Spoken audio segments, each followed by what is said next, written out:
Are we good to go for the press conference? The cameras rolling at the back. All good? All good then? All good to go. So we have head coach Brendon McCullum and England captain Jos Buttler. Before we start the press conference, Jos is going to say a few words, and then we'll take about 3 questions from the UK media, and then we're going to hand over to Brendon. So over to you, Jos. Cool. Yeah, thanks. Yeah, just to let you all know, I'm going to stand down as England captain.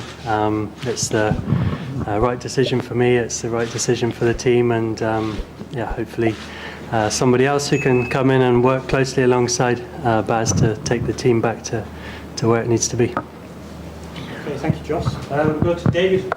David Sheldon from the Press Association. Hi, Jos. What prompted you to make this decision?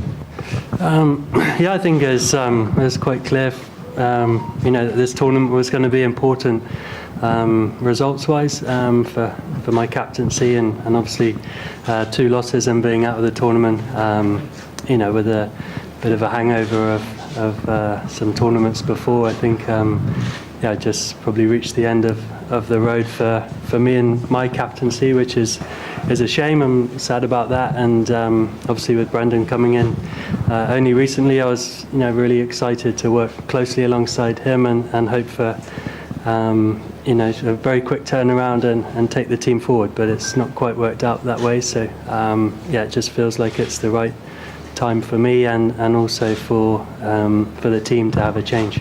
Does it feel a bit of a relief to sort of make this announcement at all, or was it hard to sort of come to? Maybe in time it will be. I think, you know, sort of overriding emotions are still sort of sadness and disappointment, but I'm sure in time that will pass, and I can get back to really enjoy my cricket, and also I'll be able to reflect on what a immense honour it is to captain your country and all the special things that come with that. One more from Chris, and then we'll go to Brendon. Just wanted to check, Jos, are you still determined you're still going to play 50-over cricket for England?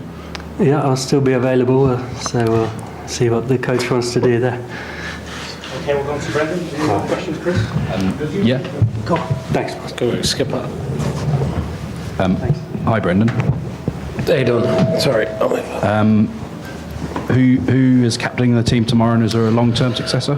Jos is going to captain tomorrow, so it'll be his final game as captain, and the boys will hopefully put in a good show to send him off from his captaincy journey. I want to say I think I feel incredibly sad for Jos. I think we've all seen over the last couple of years how much he's invested in captaining his country and trying to get the very best out of those guys around him. And people forget that he won a World Cup only a couple of years ago, and you know that can never be taken away from him. He's done a significant job, often without the best players available, and often around different structures as well. So look, it's incredibly unselfish from Jos to step aside and to leave the post for someone else, and he's still a huge player for us moving forward, and I'm sure we'll look at ways that we can get the best out of him in terms of his role so he can have maximum impact as well.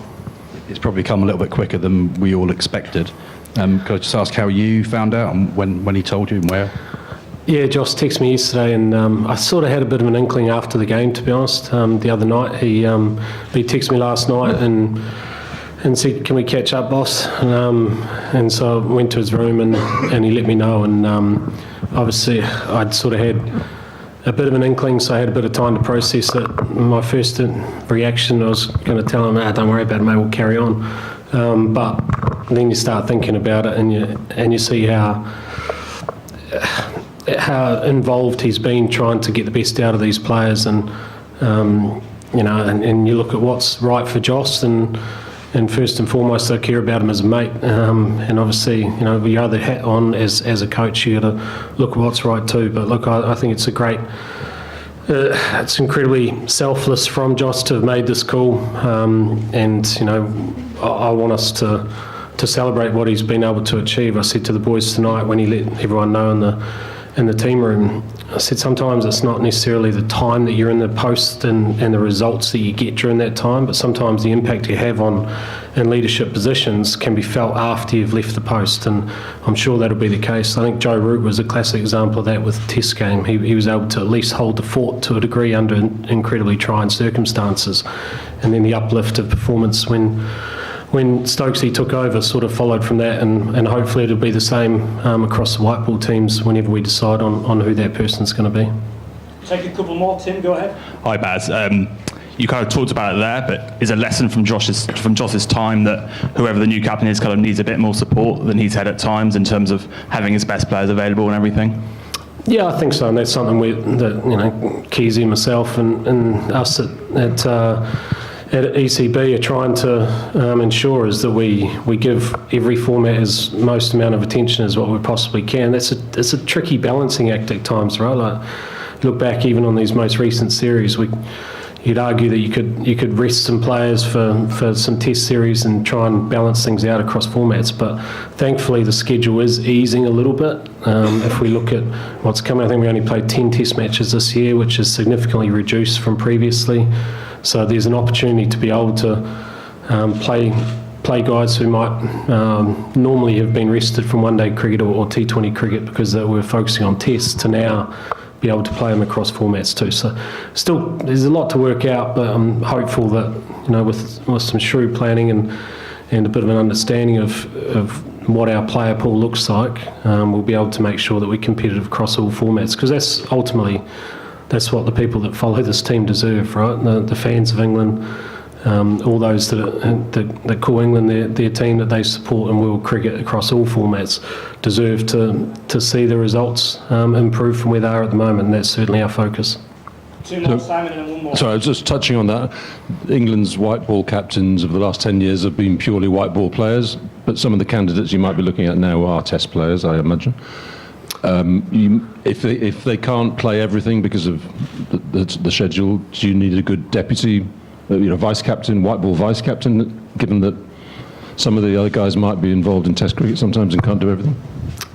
Yeah, we're just going to have to work it out. It's all pretty raw, right? And it's only kind of less than 24 hours old, so we've got a bit of time after tomorrow's game before we start to make some decisions and start to work out who the right person's going to be and what support they need and the structures we need to ensure are in place to be able to get the very best out of them and ultimately get the best results for the team. But there's some really good leaders that have developed. Again, that's a mark of Jos's captaincy. He's brought on other leaders within the group. They're not necessarily seasoned players, but they're young guys who have got good cricketing knowledge, and he's encouraged them to learn and develop as leaders. So there is some really good options floating around, and I'm sure whoever we decide, whoever we settle on, we've just got to make sure we give them the right support so that we can improve our performances.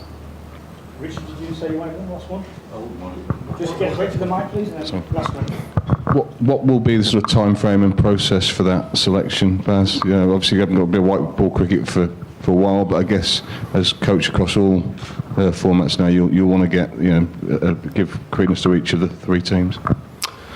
Yeah, you mean in terms of picking the captain? Yeah. Look, give us a couple of weeks to work things out and sort of digest what's unfolded here, work out, I guess, areas we've been short in here, areas which, like we may have done okay in, and work out the structure of how we want to do things moving forward.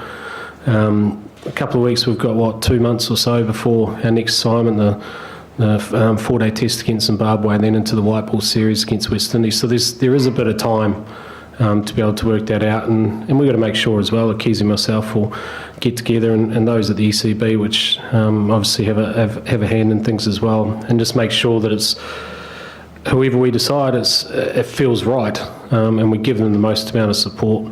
I think if we look at this series, this tournament, just touch on this. I think we've had our opportunities in this tournament, and we've played some okay cricket. We've had opportunities in both games which we could have won, and maybe we're sitting here and and we're talking about something slightly different. But I do genuinely think that we've got immense talent that sits within English cricket across all forms of the game. It's our job to make sure that we get that talent in the right place and make sure we're making the right decisions around that. But probably the single greatest thing for us, which I've felt, I guess, since jumping into the white ball job, is that these guys are too hard on themselves.